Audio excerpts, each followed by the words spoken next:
Okay, thank you everybody for joining us today. This is the information session on our master's and certificate in health data science at the University of California, San Francisco. Thank you for joining us today. My name is Eva Wong Moy. I use she, her pronouns, and I'm the graduate affairs manager here in the Department of Epidemiology and Biostatistics at UCSF. I am the program manager for these programs we'll be talking about today. I'm joined here by our program director, Dr. John Kornack, who will introduce himself in just a minute. This session is being recorded. We will share the recording of this session with everyone who registered today. It will also be posted to our website for future viewing. So with that, I'll turn it over to John to introduce himself. John? Yeah, hi everyone. I'm John Kornack. I'm the program director for the Health Data Science program, and I'm also director of the Biostatistics Consulting Unit here. I'm professor of biostatistics and have been working on biostatistics and health data science research for 20 years here at UCSF now as a faculty member.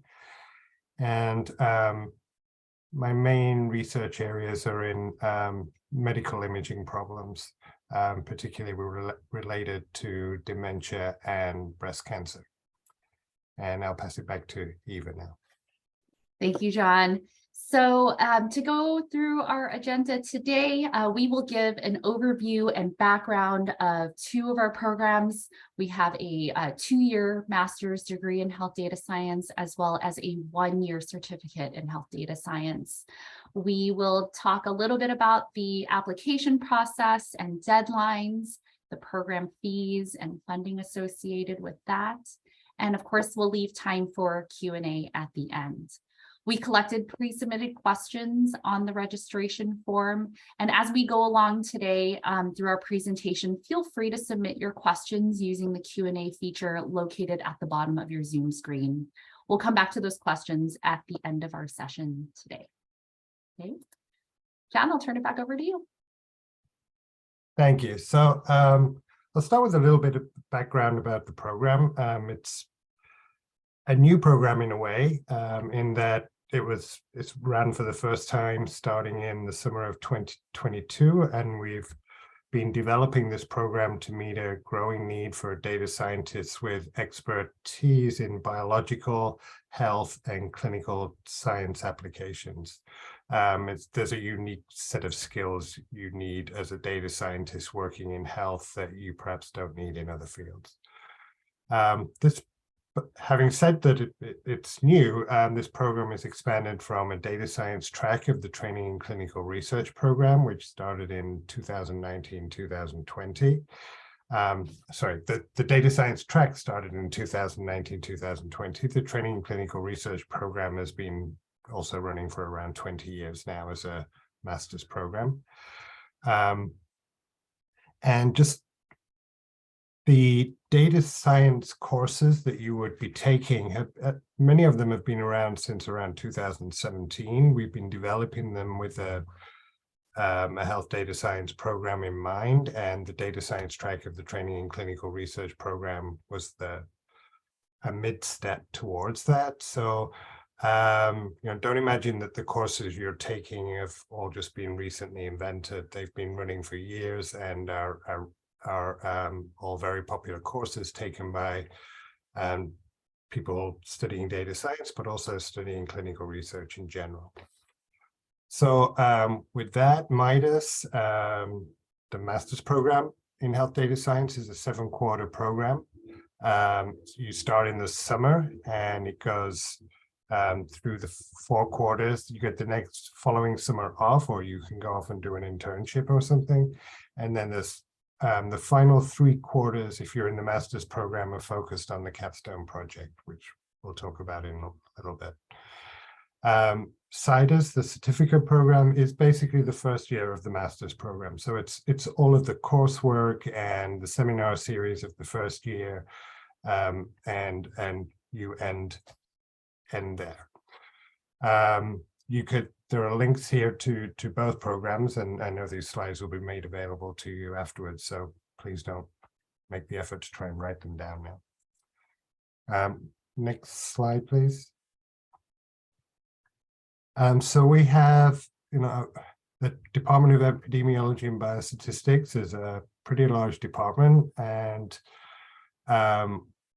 there's a lot of faculty across the department that you'll be meeting in your courses, and we have some dedicated health data science faculty that focus on the health data science courses. Our health data science masters is one of multiple education and training programs within our department. We have a PhD program in epidemiology. We have a implementation sciences program, the training in clinical research that I already mentioned. And we have a new joint program that we're connected with UC Berkeley in the computational precision health PhD, which some of you who take this course might consider going on to afterwards.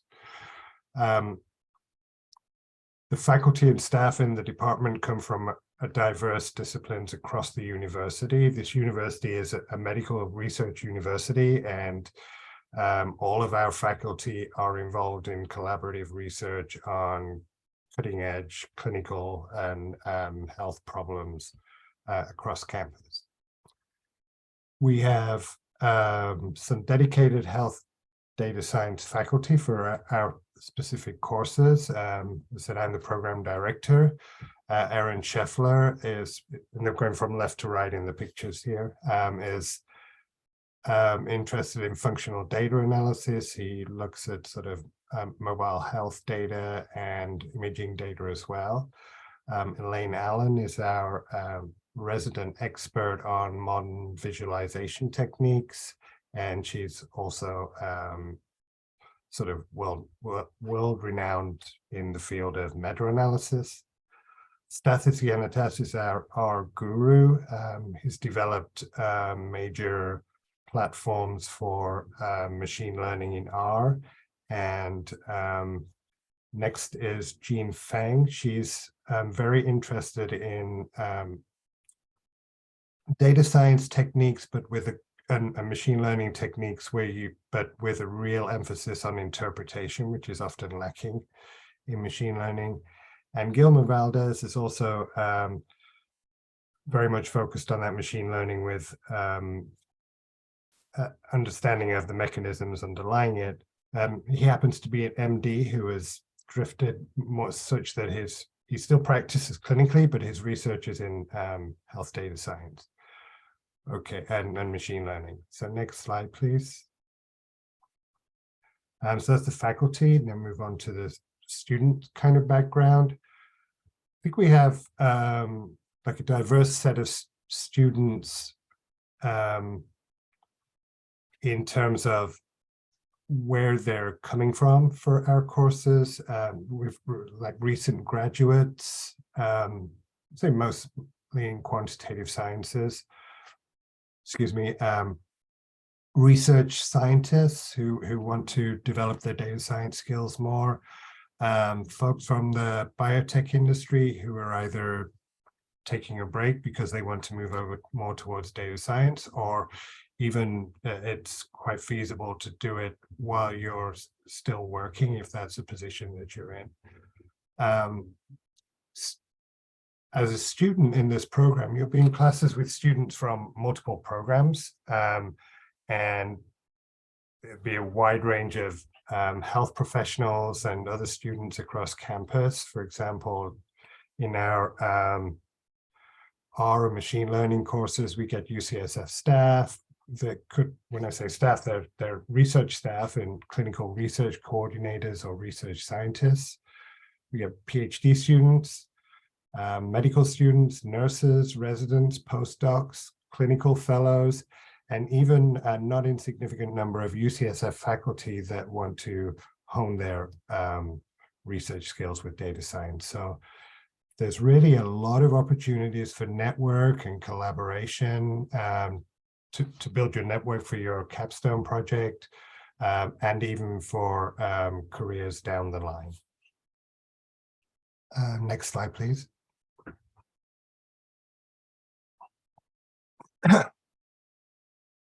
So this is a course plan that for year one, which is basically the certificate program or the first year of the master's program.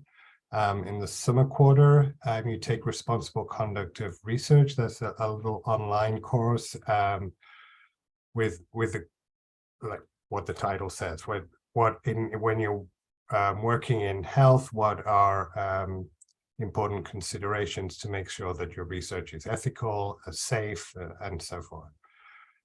Then the first major data science course is Biostat 202, Opportunities and Challenges of Complex Biomedical Data. This is a sort of comprehensive high-level course that tries to give you an overview of all of the areas involved in health data science that later courses we're going to drill down into in more detail. Finally, you take the programming for health data science in R course as the first major R course. We're dropping the introduction to part because this is not although you don't need to have background in R before you start doing this, you will be going in quite some depth across all of the topics. It's not just, hey, we're just giving you a surface view of what you can do in R. So by the time you finish, you should be sort of a reasonable programmer in R. The fall quarter is the big one. You get epidemiological methods 1, which is taught by Jeff Martin, who's world-renowned epidemiologist. And he was one of the founders of the Ticker program and ran that program for like the last 15 years or so. And in that, you're going to get a thorough grounding in epidemiological thinking and ideas, which is really critical for being a successful data scientist in the health arena and allow you to communicate with the people that you're collaborating with. There's a second programming for health data science in R, starting to go into more detail in some methods. And then there's the first course of our biostatistical methods trifecta, is where you look at introductory methods in biostatistics. Finally, you have data science program seminar. I'm going to talk about that in a later slide, so I'll come back to that. In the winter quarter, you take the second course in biostatistics. That's looking at linear and logistic regression methods in some depth, with a focus on clinical interpretation and understanding, more so than perhaps necessarily mathematical foundations at the bottom of it. Machine learning in R for the biomedical sciences. So this is the first of the major machine learning courses you take, and then also data science program seminar. In the spring quarter, you take the third in the biostatistics set of courses. So now we're moving on to survival analysis, regression, and mixed effects models for looking at longitudinal data. That's for data that evolves over time. And then there's an advanced machine learning for the biomedical sciences, where you actually start digging into potentially even adapting your own methods and looking at different kinds of loss functions and so on. So that's basically the coursework of the program. You notice that the winter and spring are a little bit lighter than the fall, and that's for those of you that are moving on to the master's capstone second year. It allows you a little bit of room to start making the connections for what project you're going to be working on that year. You won't be left to do that alone. We do a lot of hand-holding to help you through that and make those connections and get you set up with a project. So next slide, please. So that's reflected over here. Now, if we go to the master's, the left-hand side is basically what we had in the for the certificate program. On the right is the what you go through in year 2. And basically in each quarter, you're working on your master's program. You have a master's seminar series, which I'll talk about in a little bit. And you have to be working on your capstone project.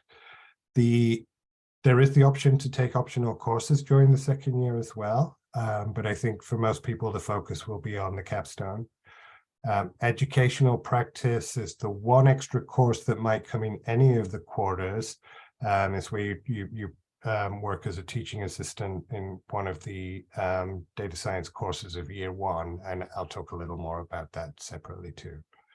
Okay, next slide, please.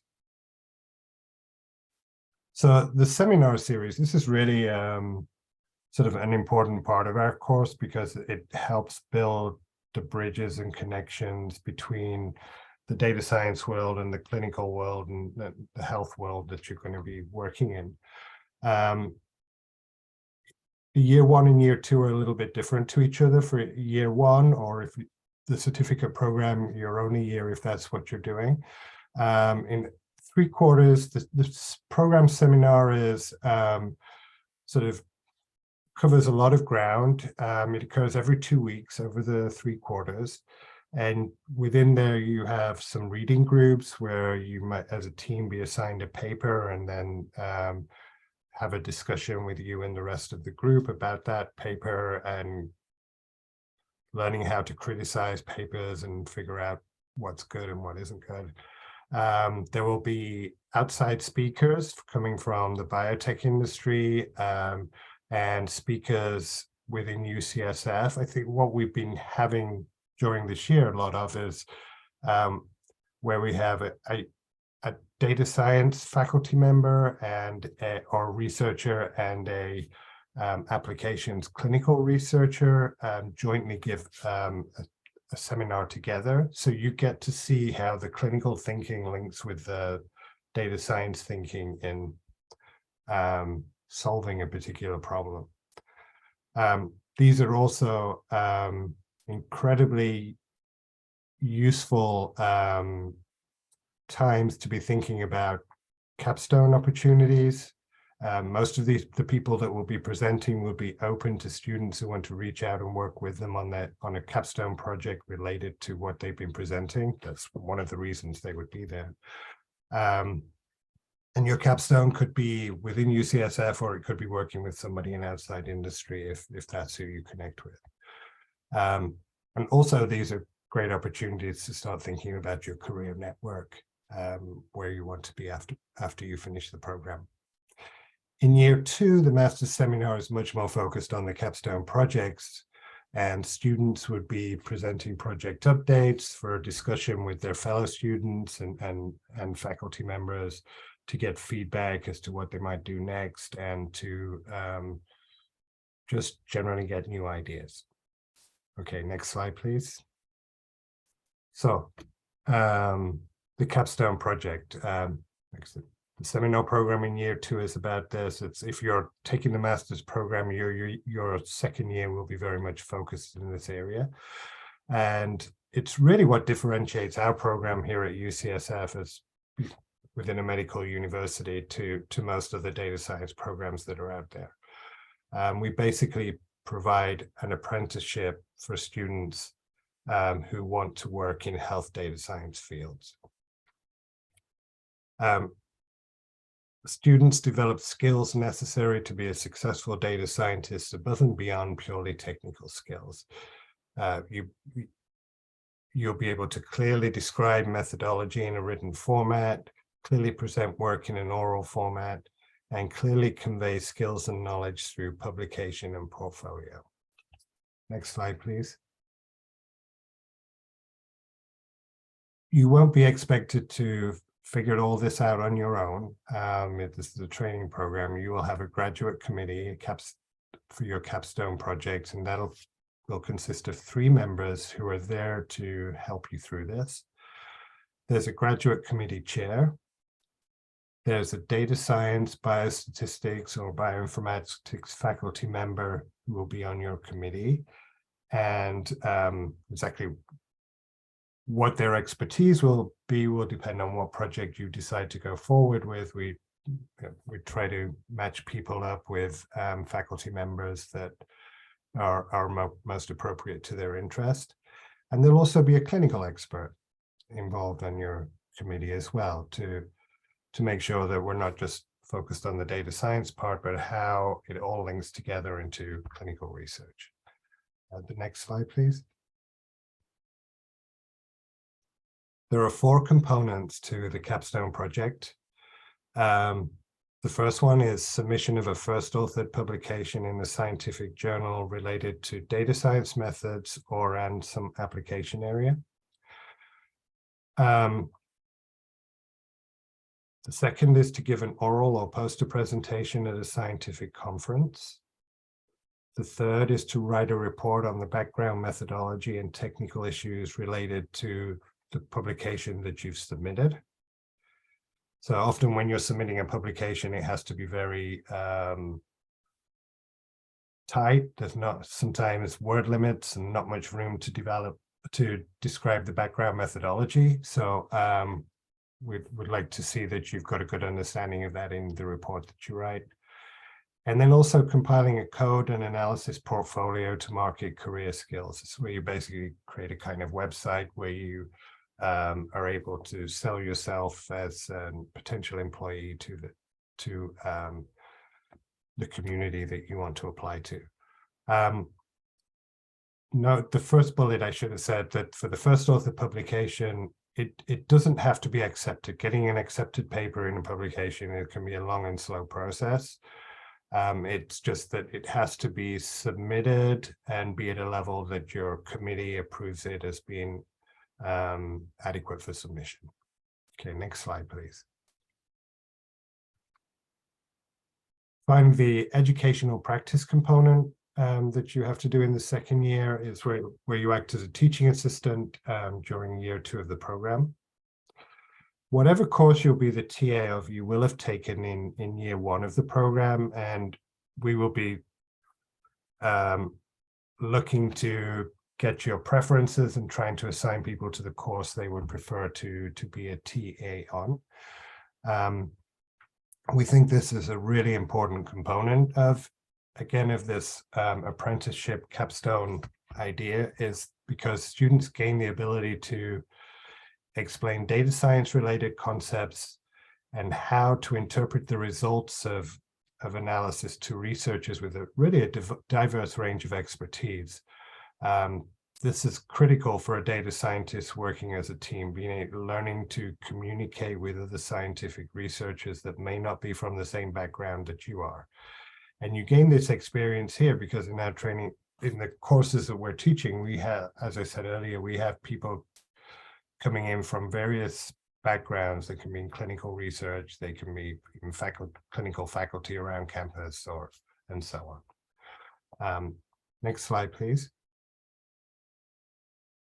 So a big question you might have is, what kind of career can you end up with at the end of this program?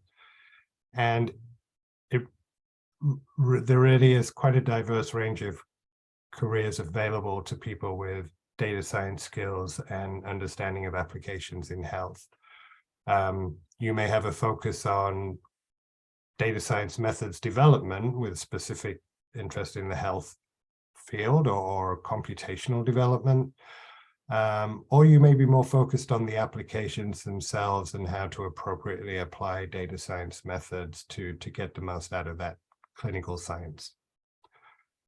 You may be looking at a career where you lead health data science projects, like you may have a team of data scientists, or you might be collaborating with clinical health scientists as part of a group. These groups could be in academic research, in educational institutions, you could be in biotechnology, in government, public health, or nonprofit health organizations, etc. There really are a lot of career opportunities. And you're going to get a lot of opportunities to make connections with people in each of those fields during the program, especially as described in the seminar series and when you're working on the Capstone project. In fact, even though we're only in the first year of our program and we started with a very small number of six students for our inaugural year, one of those students has already gone out and got herself a part-time position working with an academic research group at UCSF. One of the reasons that the program was developed is because we know of the demand in research groups just around campus. You see ads for data scientists come up quite often. So it's definitely a very employable skill to have at the end And I think that's my last slide, right? Yes, thank you, John. Thank you for that very informative description of our program and its requirements. So what I'd like to do now is talk a little bit about the application process. Our application is available through our graduate division application site. We do have a common application between the master's and certificate programs. So you'll find our application titled Health Data Science MS/certificate. One of the first questions you'll be asked is which program you wish to apply to, which will then differentiate where your application goes. In terms of the application materials, we require unofficial transcripts from all institutions you previously attended. If you completed coursework or degrees outside of the United States, we ask that you submit transcripts translated into English. Once we do not require evaluation by an outside organization like World Education Services until you matriculate or enroll into our program. At the point of your commitment to our program, we'll work with you to submit those evaluated transcripts. We do require 3 letters of recommendation as a part of our application. These can come from prior faculty who have mentored you, employers of yours, anybody who can really speak to your potential and your commitment to your studies in a graduate program. We do also require a resume or CV outlining your work history, your educational history, and so on. We have 2 written statements that are required as a part of our application. The first is a statement of purpose. Please be mindful that this has a 2,000 character limit, including spaces. So please use your word processor to help you calculate that. The statement of purpose really allows applicants to describe for the admissions committee why you want to pursue this program, how it will contribute to your eventual career goals, and why UCSF specifically. The second written statement is our personal history statement. Again, this also has a 2,000 character limit. The personal history statement allows applicants to let us know a little bit more about you. What brought you here to study health data science? If there were any challenges you faced in your educational journey, this would be a really good time to describe those to us. Let us know that in this personal history statement. There is an application fee that is assessed by the graduate division. Every applicant will need to either pay the application fee or apply for a waiver. Fee waiver applications are available only to U.S. citizens and permanent residents, and that can be submitted directly through the application portal. International students are not eligible to submit fee waivers. We have English language proficiency requirements for those of you whose English is not your first language. Submission of TOEFL or IELTS scores are required. Please check back on our website for more details about these requirements and whether this applies to you. If you have any questions about any of these application materials, please reach out to us. Those messages will come to me, and I'd be happy to support and answer specific questions that may be relevant to your application. We have 2 deadlines that are coming up quite quickly. I don't know what happened to 2023, but we find ourselves at the end of January already. And I'd like to provide some clarification on the difference between the 2 application deadlines.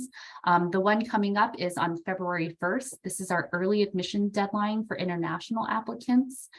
We understand that there is quite a bit of turnaround time for international students to apply for their visas and make arrangements to move to the United States or have their student visas transferred over. So this February 1st deadline is really for us to be able to turn around admissions decisions for international applicants to give them ample time to make arrangements. Our program begins in mid-July, and so this is really the minimum number of time that we've been advised to give students to make arrangements. Otherwise, for everyone else, we have a priority application deadline of March 1st. We are attempting to do a bit of rolling admissions between now and then. I think we're hoping to turn around some admissions deadlines in the next couple of weeks. So if you've already submitted your application, we are working on reviewing those at this time. What you don't see on this screen is our final deadline, which is May 1st. That is our absolute final deadline to submit an application to either our certificate or master's program. want to dive into a little bit about our program fees. The screenshot you see on your screens here are the program fees for the current 2022-23 academic year. The fees that you see here represent 1 year of our health data science program. If you are pursuing the certificate program, you will pay 1 year of tuition and fees that you see here, which currently is just under $41,000. For the master's degree, of course, this is a 2-year program, so you would be paying double that, which is anywhere between sort of $81,000 to $82,000. Looking forward into the upcoming academic year, 2023-24, our program fee is not expected to increase. However, the fees that you see below that are owned by the university, and there may be changes or slight increases to those. The one thing I'll also note is that you'll see a student health insurance premium assessed here. All students are automatically enrolled into the student health insurance plan. However, if you have comparable health insurance from outside of UC, there is an opportunity to waive the student health insurance program or plan, which would reduce your overall fees by about $6,600. So your total fee for 1 year may come down if you apply for and are given a waiver for student health insurance. And the last thing I'll note here is that our fees to do either our certificate or master's program are the same for all students, regardless of residency status in California or the United States. So all international students, US citizens, permanent residents are all paying the same fees to complete our program. So a little bit about funding your program. A common question we receive is about funding support. Unfortunately, because our program is still so young, we do not have scholarships at this time to support students. However, we do have a fantastic financial aid office here at UCSF. We call it our Student Financial Services Office. They offer opportunities for US citizens and eligible non-citizens to apply for federal loans or federal work study jobs. Please be mindful for applicants from outside of the United States. You must be eligible to obtain an F1 student visa and demonstrate that you have financial support to attend the program and live in the United States. Once you're admitted into the program and accept our offer of admission, we'll send you further details about demonstrating these very things. Okay, so this is our last slide before we get into our Q&A time. I do see that some questions have already been submitted using the Q&A feature. If you have a burning question that you want to ask us, please feel free to submit those at this time as I go through some frequently asked questions. And again, the Q&A button is at the bottom of your Zoom screen. So first, can individual Ticker courses be applied to our master's or certificate program? So Ticker, again, is our training in clinical research program. If you've taken any courses in that program in the past, it depends on whether they would be applied to our programs. What I can say is that we can't give retroactive academic credit for courses you've taken through Ticker. However, it can be used to meet program requirements. And so if this is relevant for you, what that would mean is you would have to take additional elective courses while you're enrolled in our program to make up units for graduation requirements. So if this applies to you and you have further questions, please feel free to reach out to us. Can I enroll part-time in this program? No, unfortunately not in the inaugural year. This may be an opportunity we can present for future years, but not at this time. Similarly, a very common question we receive is, can I complete either the master's or certificate course completely online? And no, not now, not yet. This program has been designed to be offered in person here in San Francisco, and we, for the time being, will be offering it only in person. However, please check back with us in future years. There are conversations about perhaps offering our programs virtually and online. And the last frequently asked question we receive is, can I transfer to either the certificate or master's program from another UCSF program? And the answer is no, unfortunately not. UCS students may not move from program to program. You can complete one and apply again to ours, but there's no direct transfer from program to program at UCSF. Okay, so what we'll do now is I'm going to invite my colleague, Inez Bailey, to introduce herself and to help us moderate our Q&A. Wonderful. Hello, everyone. So happy to be with you. My name is Inez Bailey, and I serve as Director of Education and Strategic Initiatives, working alongside John and Eva and the rest of the department's academic portfolio. So I'm going to spend some time with you moderating the questions that are coming into the Q&A space. Please continue to add those. And then we'll also go through some questions that were submitted at the point of registration. So we had some questions that came in earlier, and we'll want to address those too. So I'm going to begin with a couple of questions about admissions requirements. And so the first is a question about how strict the minimum requirements are for GPAs, for TOEFL, and what someone might do if they don't meet the minimum requirements to improve for a greater chance of admission. I'll take this one. This is a really good question and one we receive pretty often. For TOEFL scores and meeting the minimum requirements, this is a graduate division requirement, so we are inflexible with this. If you do not meet the minimum TOEFL scores, you will not meet minimum admissions requirements for the graduate division. In this case, we encourage you to continue taking the exam and once you meet the minimum score, we invite you to reapply to our program. For the GPA requirements, we can be a little bit more flexible to this. We do review our applications with a very holistic lens. So for example, if you completed your undergraduate degree 10 years ago, and it's less than our minimum 3.0 GPA requirement, but you've had 10 years of experience in industry and in the field and have otherwise demonstrated that you would be a competitive applicant in the program and have a lot to contribute, we can apply for a waiver to that GPA requirement. So we can be a little bit more flexible with the GPA requirement. We cannot be flexible, unfortunately, with the TOEFL or IELTS minimum scores. Thank you, Eva. And considering professional experiences, for someone who may not have had experiences in the health industry, but did study something like a data science major, perhaps statistics, considering admission, which is going to be more important, a quantitative background or working experience in the health industry? Okay, so I can take this one. I think our course is designed that you can come in from either direction. I would say that you have to have a desire, at least, or an interest in quantitative methods, and have a certain aptitude, because there will be a lot of quantitative methods in the course. But apart from that,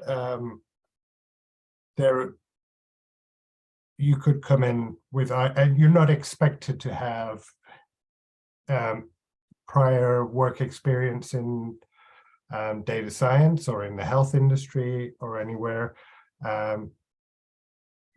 It's possible to enter, like Eva says, we have a holistic view, and we're looking at that you have a certain set of skills that make you a candidate that would succeed in our program. So I'm going to move into the space of questions that were submitted earlier, because one of the questions is tied directly to that comment, John. So for those of you who have submitted questions in the Q&A, know that we'll come back to those, but there is a question that came in earlier about what kinds of backgrounds you're looking for admitted students. So what are the skills that we're thinking about for admitted students? Who's a good candidate? I think anybody with who's finished a quantitative undergraduate program would and is interested in moving into data science and health applications would benefit from this. I think somebody already working in a clinical environment or has perhaps a less quantitative degree, but wants to improve their quantitative skills and wants to move into that field has found that that's an area they're interested in, this would be ideal for them. Who it's not ideal for is perhaps the person who is really wanting to be a data scientist at the level of a mathematician or research computer programmer, who's trying to develop like the most cutting edge AI methods or something like that. This would not be the ideal program for them. This is really aimed at being at the interface between the health sciences and data science. Wonderful, thank you. And are there any prerequisite courses that you might recommend for people if they've had a background in biological science, but not data science? What would help them prepare for the program? I would say, looking around YouTube, look at the topics that are part of our syllabus, and look at a couple of videos on introduction to R programming, look at a couple of overview videos on machine learning ideas. They're not required. You wouldn't necessarily, if you have a biology background, and again, just some feeling that you weren't terrible at math, you're okay with the idea of facing the odd equation every now and then and thinking about mathematical ideas, then you would be fine for this course. Wonderful. For this program. Excellent. So a question about the certificate program. There was conversation about the master's and what was required there, but how about the certificate program? Can someone apply for the certificate program without applying for any degree program? Maybe Eva, you could reiterate those requirements. And will the certificate program grant an F1 visa and potentially an OPT for international students?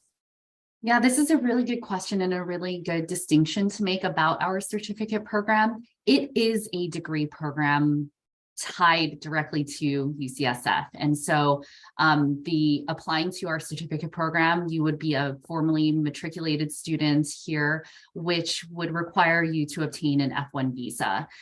Subsequently, it will make you eligible for OPT after graduating to further your training and stay in the United States to either find employment or some work afterwards. The first part of the question, I think also it addressed the requirements for the certificate program and how that relates to the first year of the master's program. So if you think about it, basically the whole certificate program is the same as the first year of the master's program. The requirements are exactly the same. So when John went in detail about the certificate program and the coursework involved across the summer through spring quarters, these are the exact same courses that the master's students will be taking as well. And just one thing that this brings to mind that I should add is that the required courses, as I laid them out and went through them, we do again realize people could be coming in from different backgrounds. So maybe there are one or two of those courses that would you covered in great detail in your undergraduate program, and you look at the syllabus and those materials are just incredibly familiar, then you can place out. There are a few courses that we allow you to place out of in that case, and that will free you up to take a different optional course in the program. Awesome. Thank you. I'm going to stick to the questions right now around admissions. And so one of the questions is the personal history statement mandatory? Yes, yes, it is. Thank you. I mean, you could probably say it's not, if there's something you don't want to talk about, you don't have to talk about it in your personal history. So that's okay. But we do want a personal history statement. Yeah. And transcripts. Are unofficial transcripts from English-speaking universities, for example, Canada, required to be evaluated by the World Education Service? Yes, this is a really good question, something we get pretty often. And yes, this is true for all non-US institutions. So any institution that you attended outside of the United States, once you enroll into our programs here, the graduate division will require those non-US transcripts to be formally evaluated by the World Education Services. However, for the purposes of admission and the application, unofficial transcripts in English are just fine. Thank you. All right, so last few questions right now about admissions, and then we're going to pop over to some of the programming questions. The acceptance rate, are admission stats available for this program yet? I don't think that they've made it onto the graduate division website. However, what I can say about the admission cycle, our first admission cycle, is that we accepted 100% of our applicants, and we matriculated about, I think it was about 50% of those that we offered admission to. I think we should add though that the first year was a very unusual year. We didn't have a major advertising push. We knew it was going to be our first year. And so we were deliberately planning on a smaller number. So it's really going to be hard for us to say what the I wouldn't extrapolate that we're going to have 100% acceptance rate this year based on that. It's going to be hard to judge at this point. And our last admissions related questions that I can see so far is participation in this information session used as a waiver for the registration fee? And by that, perhaps maybe the application fee is what's meant there. No, unfortunately not. We thank you for being here and learning about our program, but the application fee is assessed by the graduate division and not directly by our program. Thanks. All right. So now questions about programming.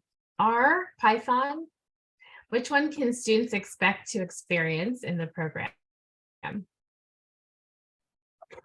So our program is very much R focused. And although the biostat courses also are more primarily using Stata, but the R is our focus, largely because it's the expertise in A, it's the expertise in our faculty. B, it's among health data science, it has the edge over Python. In data science in general, I think that the two are neck and neck, but in health data science, because of all the statistical focus as well, it is the leading format. Having said that, if you know one, it's not a big leap to the other. It's just some time learning the syntax of the different methods and what libraries are out there.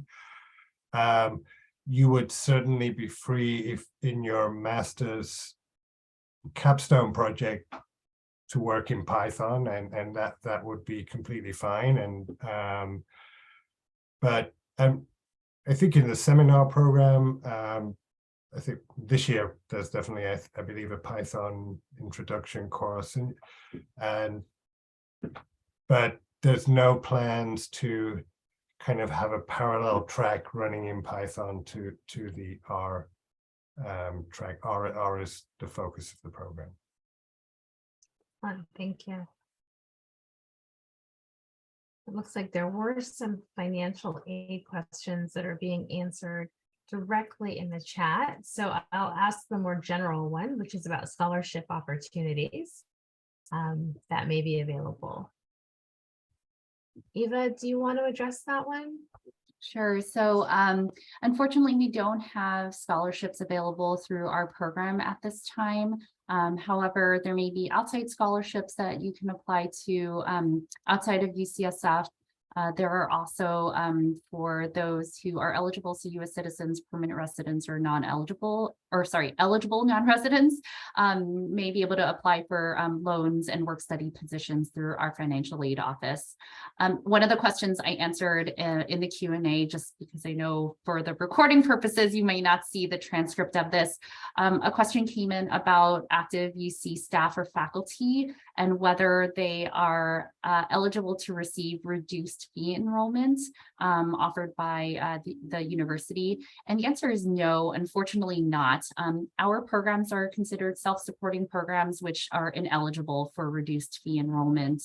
However, the one place where you can save on fees is that UC staff and faculty may apply for the student health insurance waiver if you maintain your coverage through your UC staff or faculty position, which would reduce your overall tuition and fees by about $6,600. So while there's not official discounts through the reduced fee enrollment, you could apply for the student health insurance waiver. Thank you. I want to, there's a question here that came in early about whether or not this program is good for PhD application. And by that, I assume it means is someone who's making a path from the master's into the PhD. Would this be a good pathway? I would say it depends on really what is the subject area of the PhD that you're interested in taking. As I said earlier, I don't think it would be ideal if you were hoping to pursue a methodological PhD in artificial intelligence or machine learning areas. It would, but if you're more in, one example of where what you could apply for would be the computational precision health program that's joint with UCSF and Berkeley, in which this would certainly be kind of ideal for that kind of program. So yeah, I think overall the answer is it depends on what PhD program you're trying to pursue, but if you're really trying to pursue a mathematically focused machine learning program, PhD program, the answer would be no, or computer science. Got it, thank you. There's two more questions left in the chat that I want to make sure we get to. One of them perhaps has been addressed a bit, but if anyone would like to add, either John or Eva, how large of a barrier would an undergraduate degree in a field that isn't largely quantitative or focused in a biological science? So someone who perhaps has studied public health, barrier to admission? I would say not at all especially for something like general public health, because you've already got one step forward on the health side of things.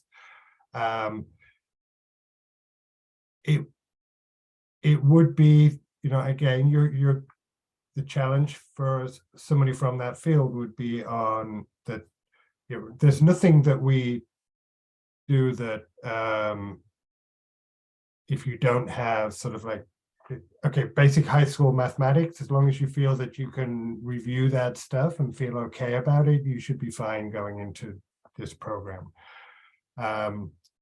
Provided, again, that you have an interest in following that a little bit more of a quantitative direction.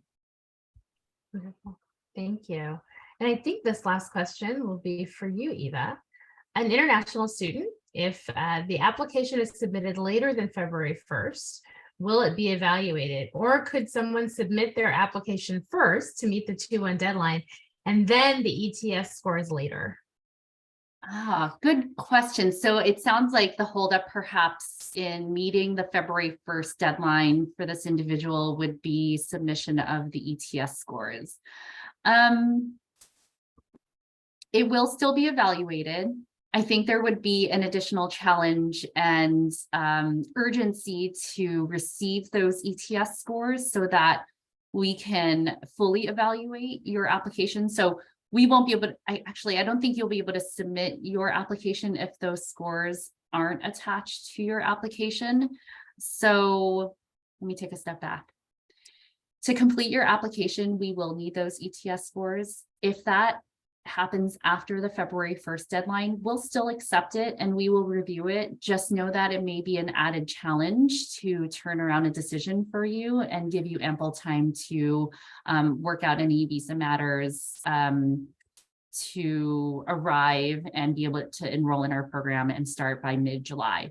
So we'll work with you, and this will be on a case-by-case basis. So whoever submitted this question, feel free to reach out directly to us and we can sort of guide you through this situation. So yes, so I guess the answer is yes, it's possible. It just may be challenging in terms of visa timing.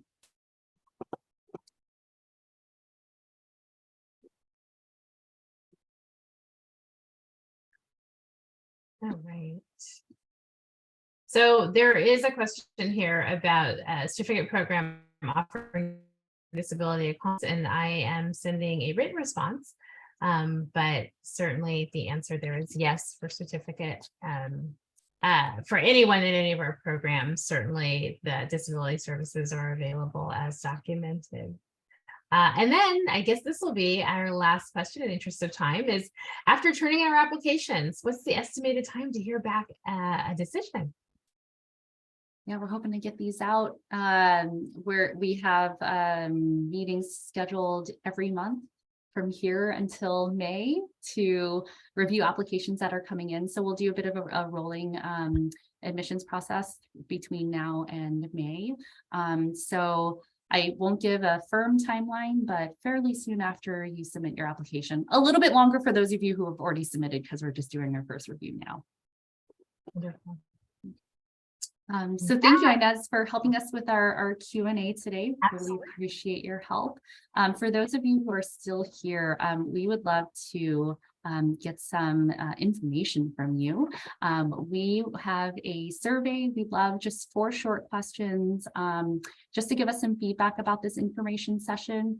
We're still a new program. We're still, this is, I think, our 3rd info session that we've conducted, and we're always about continuous improvement. So I'm going to launch the poll, and if you can just answer these 4 questions that have popped up on your screen here.